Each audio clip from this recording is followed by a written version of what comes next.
juger l'autre, le dévaloriser, l'asservir, l'enfermer, l'opprimer, le commander en dehors de la volonté de Dieu est le signe de la dépossession et de l'usurpation par le monde de l'homme.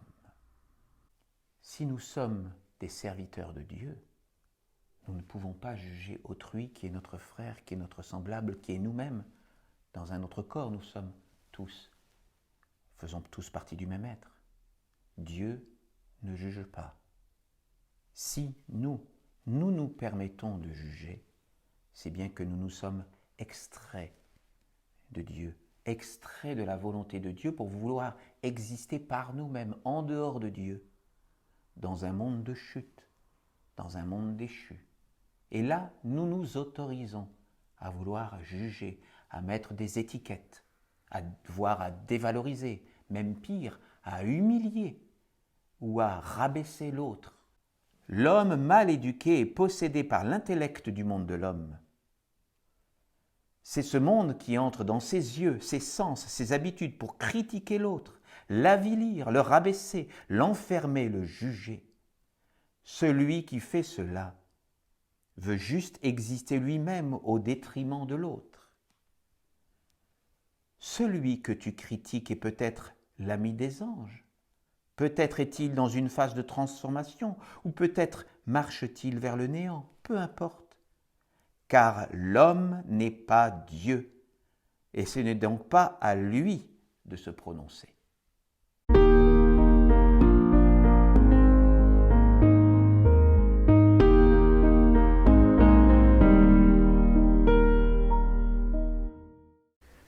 Aujourd'hui, nous allons pratiquer le 17e arcana qui nous a été offert par l'archange Gabriel. Cet arcana est lié à un commandement qui dit « Tu ne jugeras pas sans avoir la lumière, de peur de vivre toi aussi la même épreuve afin de la comprendre.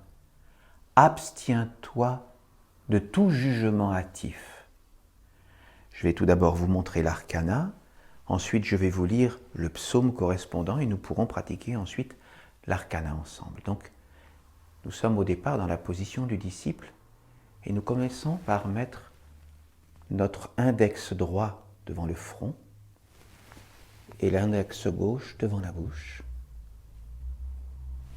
Nous remettons les bras le long du corps et nous mettons ensuite les mains sur le cœur. Voilà. Je vous remontre ce 17e arcana, 17e.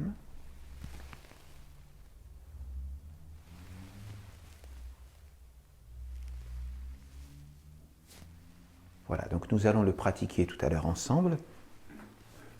Et il faut que lorsque nous faisons cet arcana, que nous ayons à l'esprit l'état d'esprit suivant qui est « Je ne regarde pas, je ne parle pas en dehors de la présence consciente de la belle lumière intérieure de mon ange et de mon âme. » Voilà l'état d'esprit que nous devons avoir en faisant cet arcana. Mais tout d'abord, je vais donc partager avec vous le psaume 263 de l'archange Gabriel qui nous instruit sur cet arcana.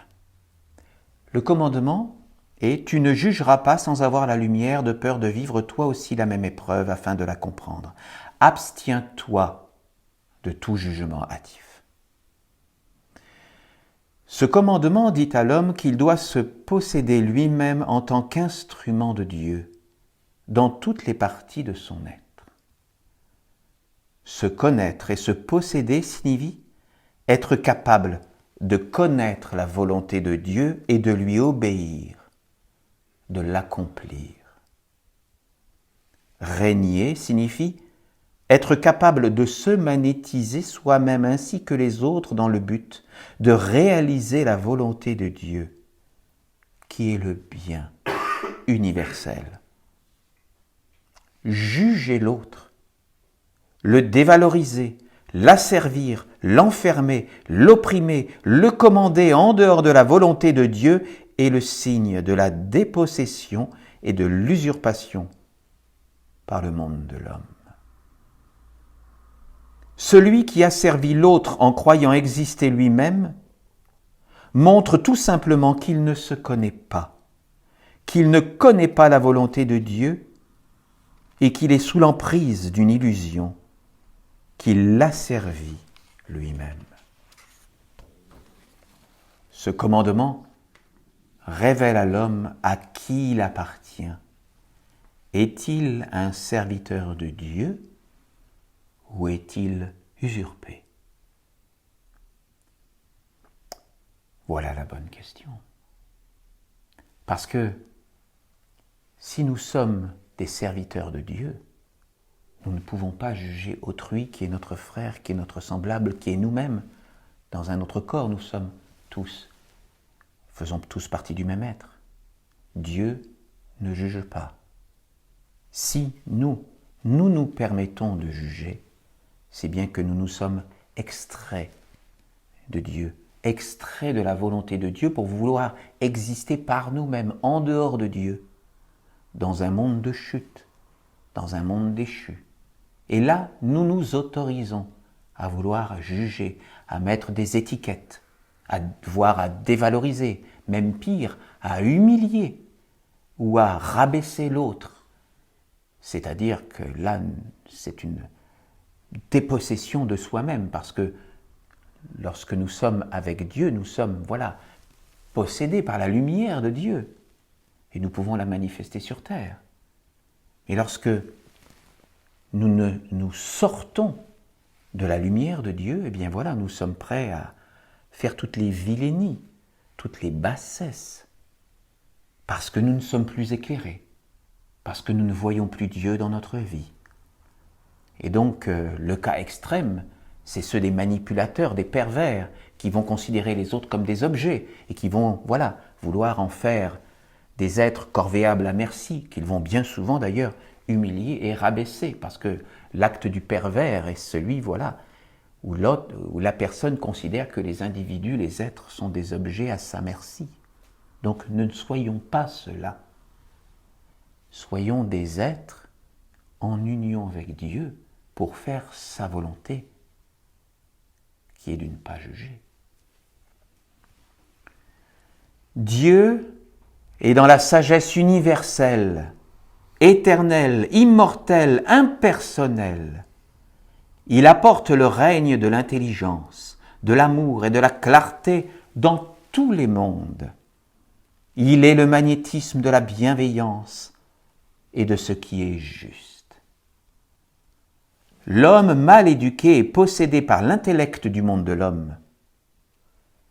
C'est ce monde qui entre dans ses yeux, ses sens, ses habitudes pour critiquer l'autre, l'avilir, le rabaisser, l'enfermer, le juger. Celui qui fait cela veut juste exister lui-même au détriment de l'autre. Celui que tu critiques est peut-être l'ami des anges. Peut-être est-il dans une phase de transformation, ou peut-être marche-t-il vers le néant, peu importe. Car l'homme n'est pas Dieu, et ce n'est donc pas à lui de se prononcer.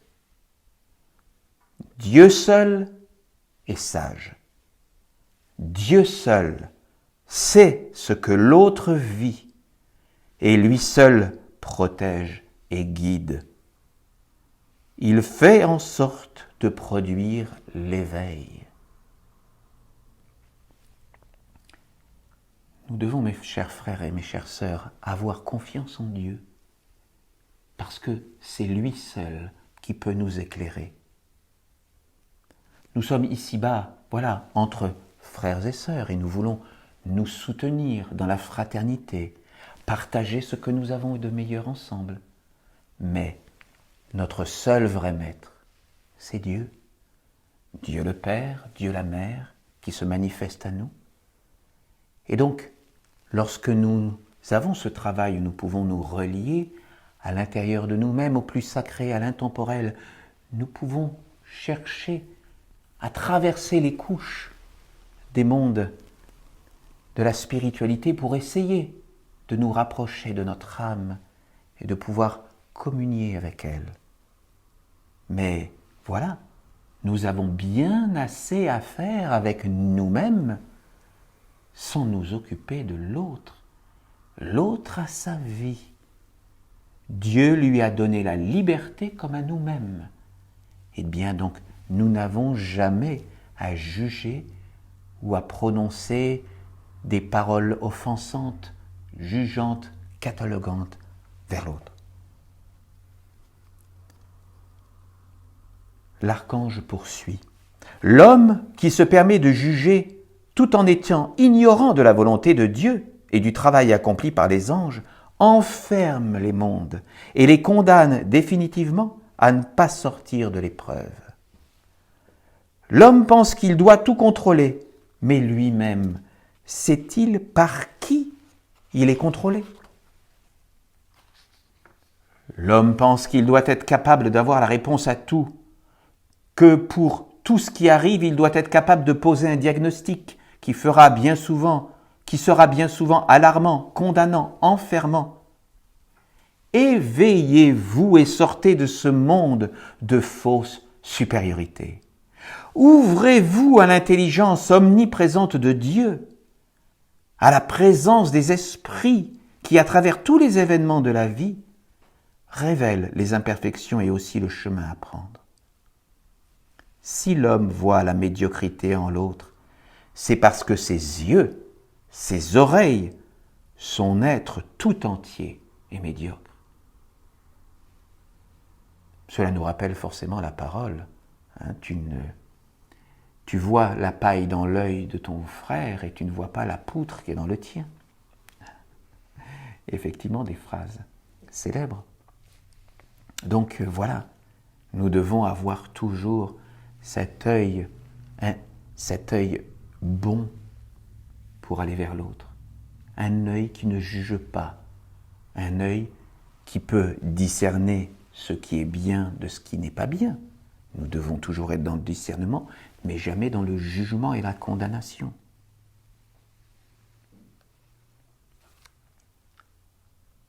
Si l'homme se croit au-dessus des autres, pensant qu'il est plus intelligent, qu'il n'a aucun problème, qu'il est parfait, qu'il lui suffit d'un rien pour transformer sa vie, il est certain qu'il est usurpé par le monde des hommes.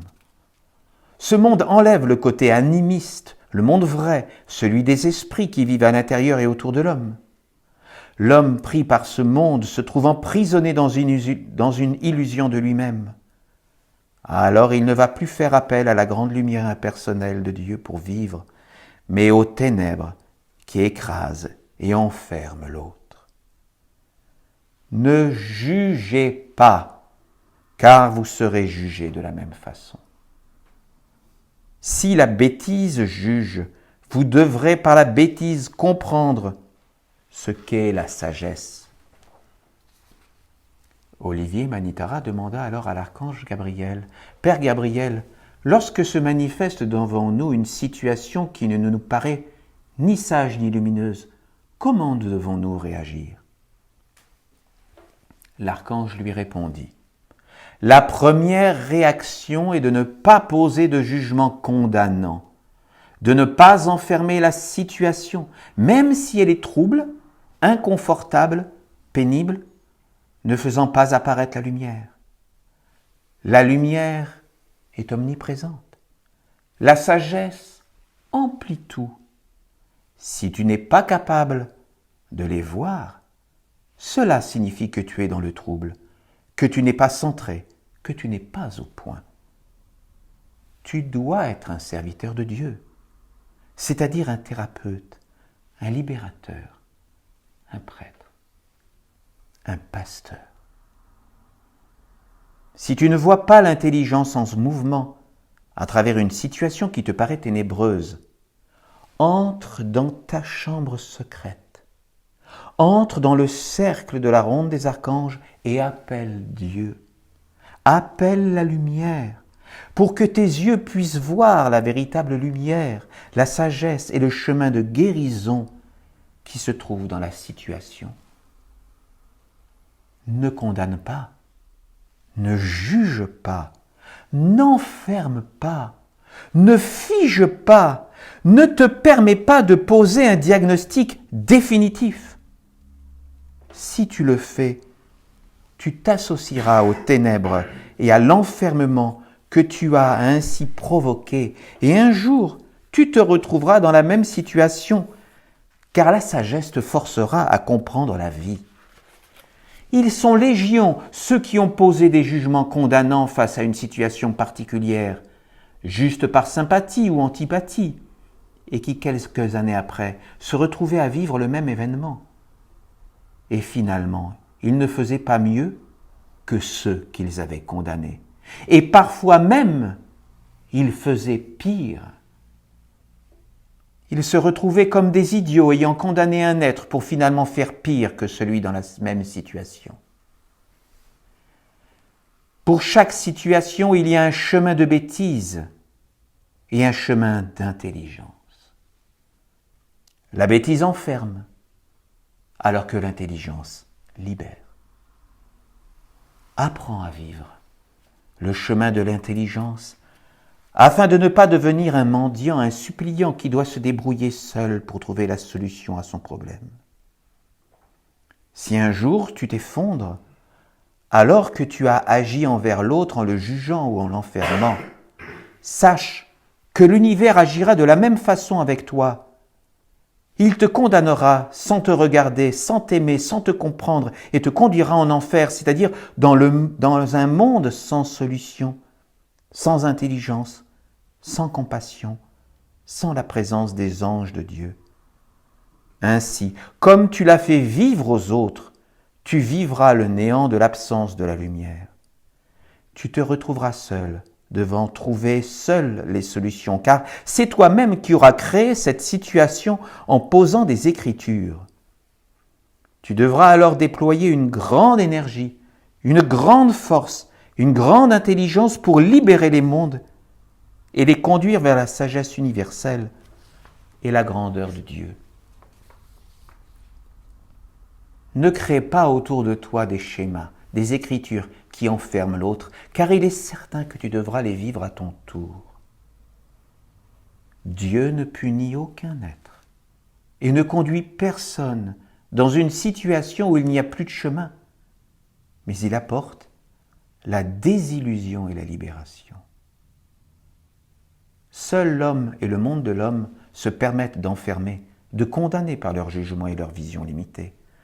Ainsi, l'homme est privé de sagesse et d'intelligence, montrant son incapacité à gouverner la vie. N'agis pas ainsi. Ne crée pas tes propres barrières ou limites. Abstiens-toi de tout jugement, car seule la lumière est claire et permet de traverser tous les obstacles. Un obstacle n'est qu'un obstacle. Ce n'est pas une condamnation, un jugement, un arrêt de vie, ni de chemin. Voilà. Voilà la parole de l'archange Gabriel pour nous, dans son psaume 263. Et je vous invite maintenant à vous lever pour pouvoir pratiquer ce 17e arcana. Donc, nous mettons l'index devant notre front, devant nos yeux, et notre index gauche devant la bouche, pour ne pas juger et pour apporter tout notre amour. Voilà, vous pouvez continuer et je vais vous dire donc l'état d'esprit, c'est ne regarde pas, ne parle pas en dehors de la présence consciente de la belle lumière intérieure de mon ange et de mon âme.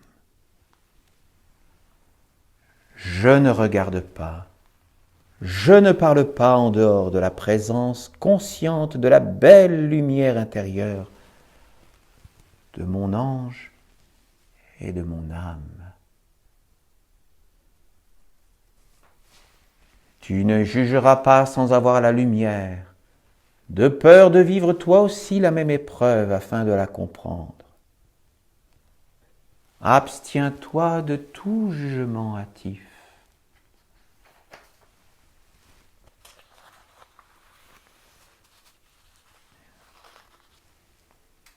La première réaction est de ne pas poser de jugement condamnant, de ne pas enfermer la situation, même si elle est trouble, inconfortable, pénible, ne faisant pas apparaître la lumière.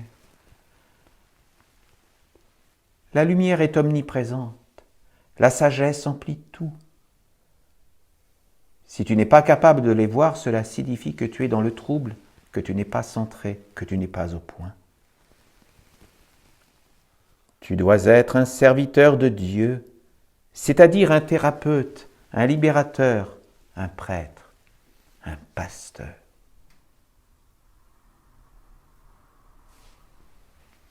Si tu ne vois pas l'intelligence en mouvement à travers une situation qui te paraît ténébreuse, entre dans ta chambre secrète, entre dans le cercle de la ronde des archanges et appelle Dieu. Appelle la lumière pour que tes yeux puissent voir la véritable lumière, la sagesse et le chemin de guérison qui se trouve dans la situation.